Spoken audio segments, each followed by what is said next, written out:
Hello, everybody. Julie Boye here. I'm so excited that you've decided to join us, whether you're watching us on video or you're listening to the audio. I have a really special friend joining me today, Jill Mueller. Hello, Jill. Welcome. Hi. Thank you. So Jill and I have known each other actually for quite some time.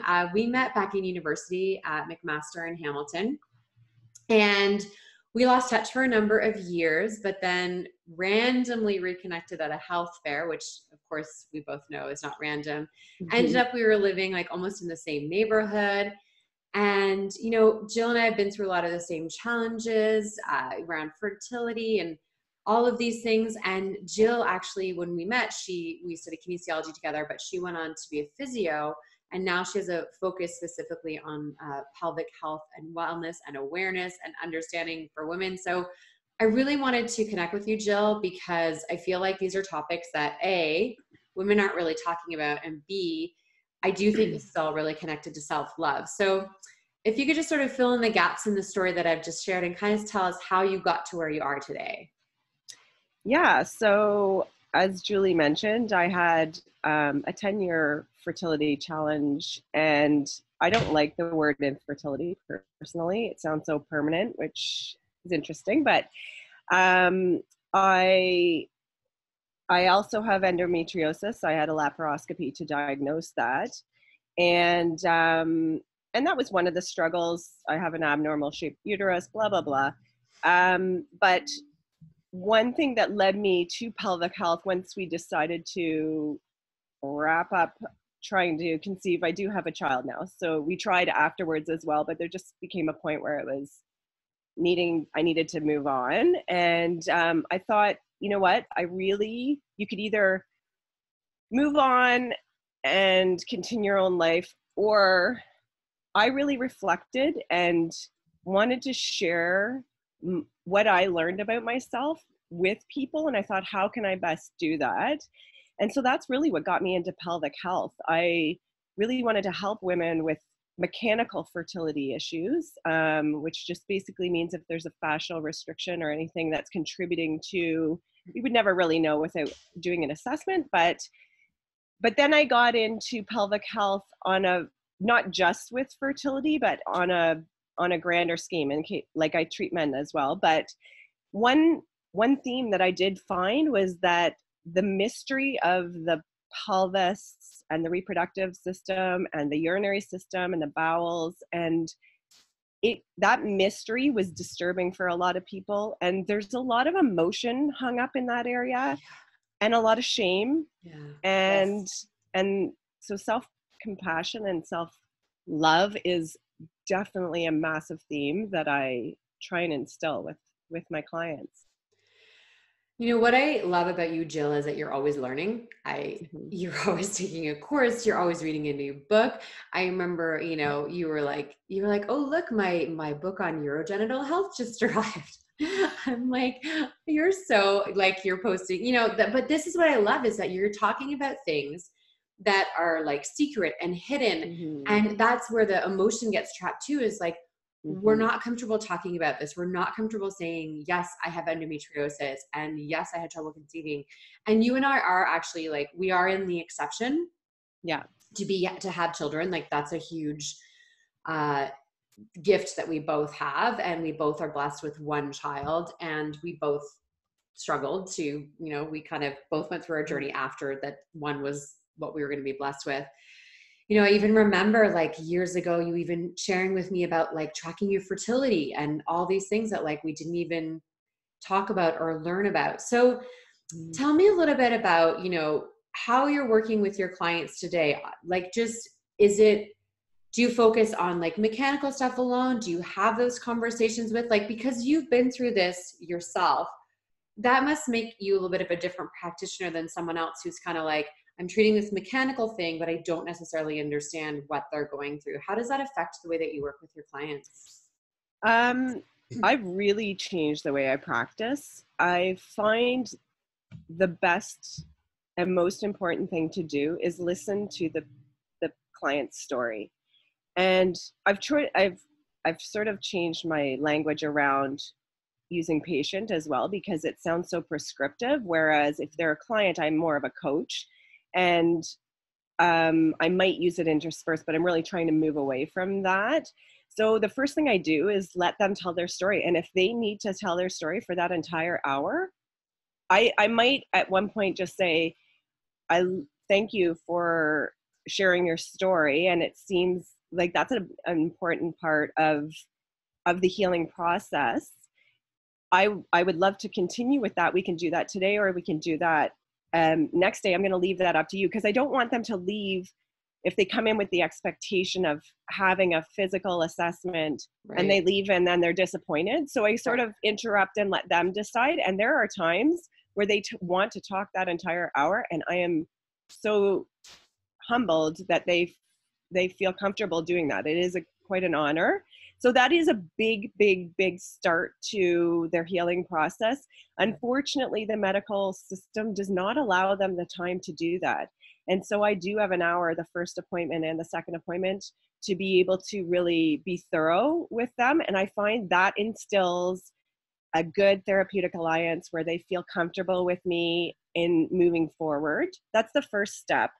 The second step I might get them to do after that initial storytelling, or maybe I get a bit of a physical assessment in, but I get them to be a little bit more observant when they leave, because when we have pain, for example, it can be all encompassing, and we have a lot of resistance to pain. So we might get mad at it, or we might just go to bed because of it and succumb to it. So it's we have to learn better how to manage it. We've never learned, like, it should be taught in kindergarten, to be honest. And so I find sort of a CBT, a cognitive behavioral therapy approach, where we're sort of more observant to, how are my emotions with this pain? How are my thoughts? What are my thoughts right now? Because it's this sort of vicious cycle where the thoughts can bring on the pain or worsen the pain, or the pain can make us angry, or anger can give us pain. So I try and get them to be a little more observant of what might be tied in, what might be sort of, I don't like the word trigger, but what might enhance that experience. The trigger thing is actually really valid. We were having this discussion yesterday, with someone that I work with, Karen, about how anger and fear are so related to physical pain, right? And it manifests itself. It makes you feel worse. And we were talking about Louise Hay, how she has her whole "You Can Heal Your Life" about having mantras to look at your pain in a different way. Yeah. And to, give thanks for your body in a different way and treat your body differently. So I really think this is a really amazing, because, you wouldn't necessarily think of, I'm going to go see a physio for this, right? But I actually think you're part of a whole network too. Like, this is not, you're not the only person who's addressing these things that women just don't talk about, like incontinence or fertility challenges, or, I am lucky I don't deal with the incontinence thing after pregnancy, but I feel like everybody else that I know who's had a child deals with it. And what would you say to a woman, for example, who's dealing with fertility challenges and feels like she's end of her rope, or she's had children and she feels like, the incontinence thing is she just has to live with that, but because she's scared to even go see someone, how does someone take that first step to connect with you or someone else that's doing this pelvic physio focus? I think the first and most important thing is to realize you're not alone. It is prevalent, but it's not normal. So I think it's been normalized because it is so prevalent, but there is a lot we can do. And I think when we don't know about pelvic physio, all we know is either I'm going to leak or I need surgery. And that's black and white. And there is a big gray area in between. And that's where pelvic physio can really fit in. Yeah. So we assess what might be contributing. Honestly, a lot of the times it's a coordination thing and a breathing thing. It oftentimes is so simple. So realize that as much as you're embarrassed or shamed, when you come in and talk to a pelvic physio, it is not anything we haven't heard before.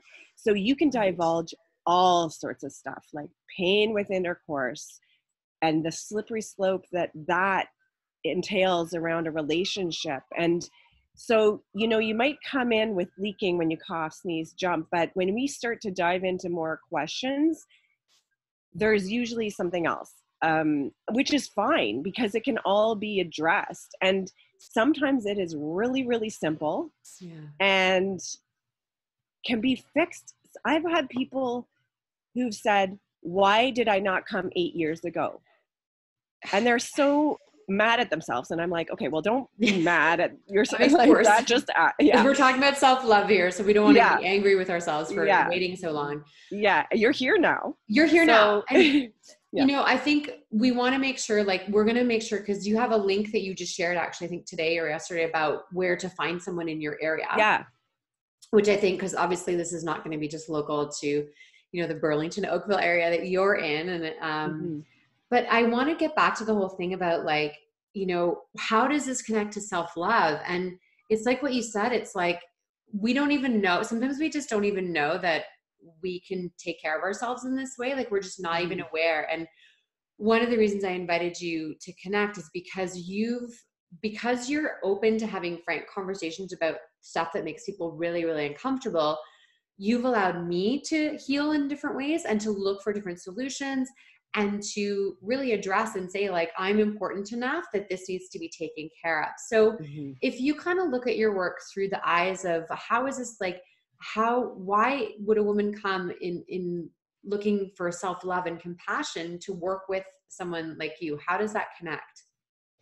Well, I think in general, women see taking care of ourselves as selfish. And I think it's like the analogy of when you're on the airplane and they say, if we are needing the oxygen, put the oxygen mask on yourself before you put it on the child or someone who needs help. There's a reason for that. Like, if you need to be able to help others, you need to be taking care of yourself. And recognizing that it's not selfish is the first step, I think. Secondly,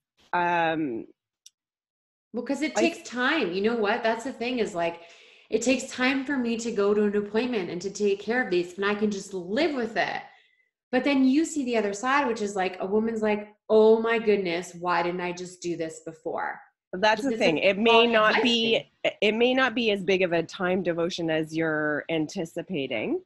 The other thing I would say is, like, just check in, like, what's the conversation you're having with yourself when you are experiencing either fertility challenges or pelvic pain or incontinence or whatever. What are you saying to yourself? And if you're saying to yourself something that is other than the advice you would be giving a good friend, then you need to check in with that conversation and perhaps look at a little bit nicer of a conversation, which is where self-compassion and self-love comes in, and gratitude.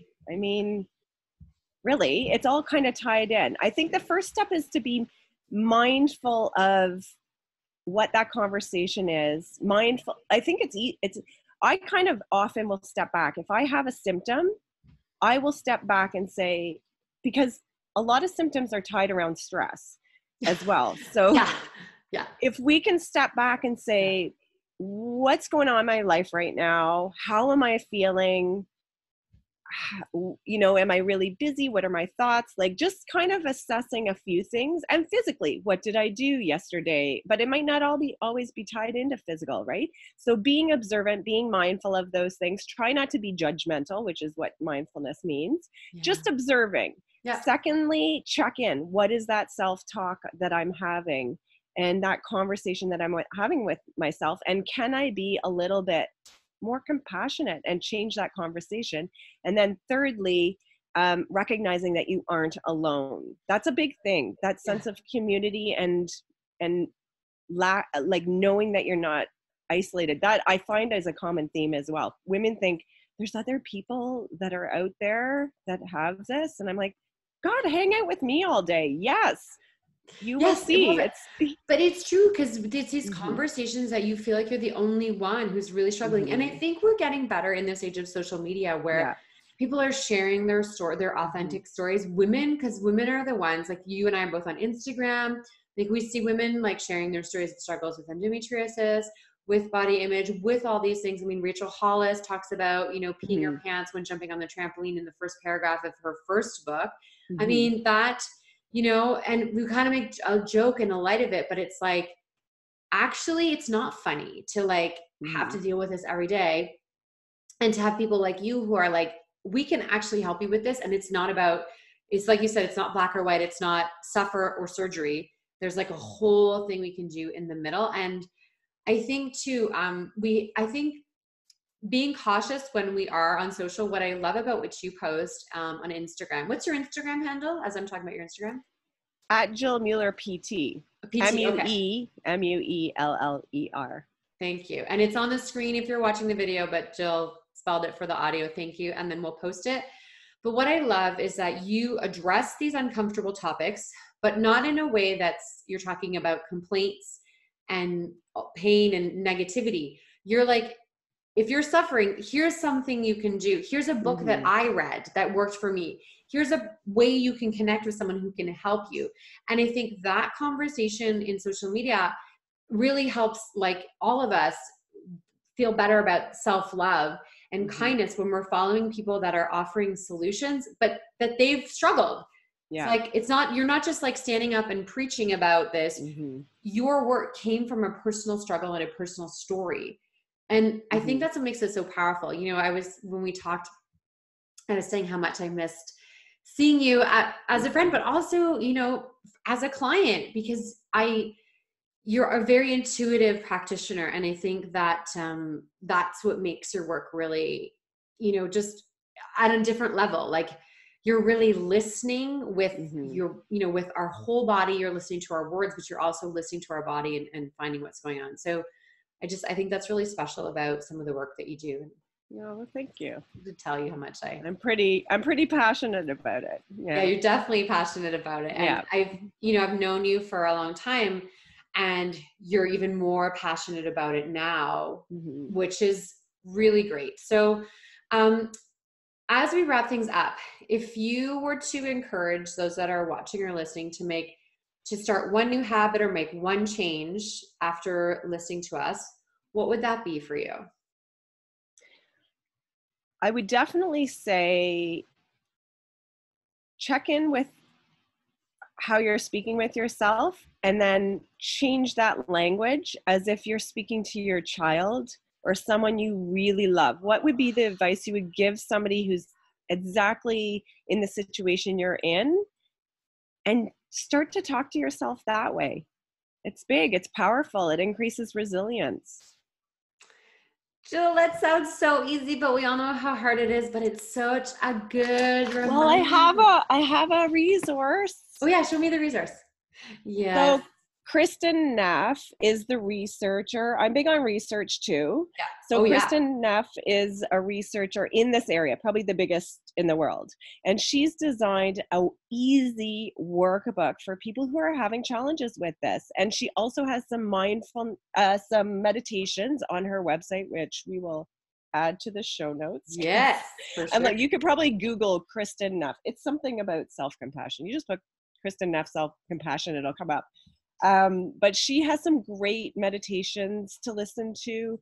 And her workbook is really easy to follow. It's just habitual, like gratitude, right? You just have to do it in the beginning, keep doing, and then you start to believe it.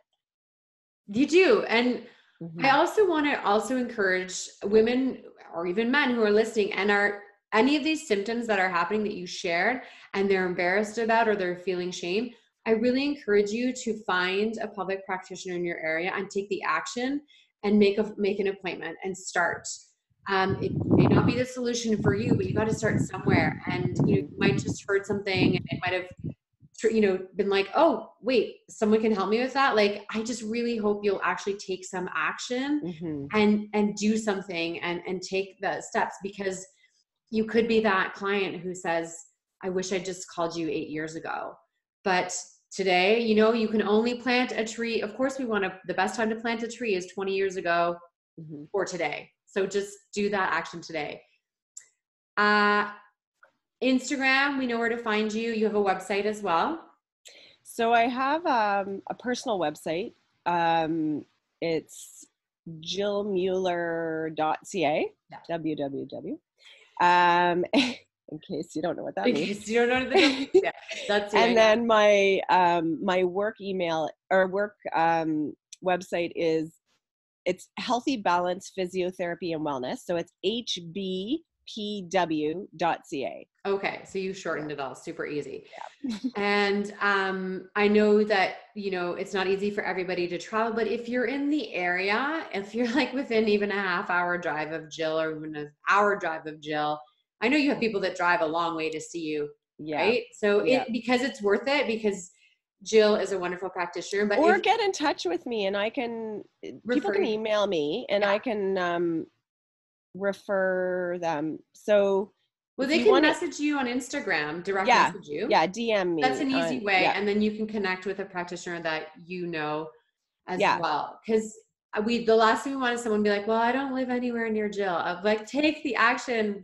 We want to help you Mm-hmm. to Yeah. do this part of self-love. So I really am so grateful for everything I've learned from you. I think because you're doing research all the time, because you're reading, you're always teaching me new things. You're always leading me in directions for more healing and self-care and self-compassion. And I am just really grateful to have you in my life. Thank you so much, Jill, Oh, for sharing everything with us thank today. you, Julie, for sharing your stuff too. Okay, bye.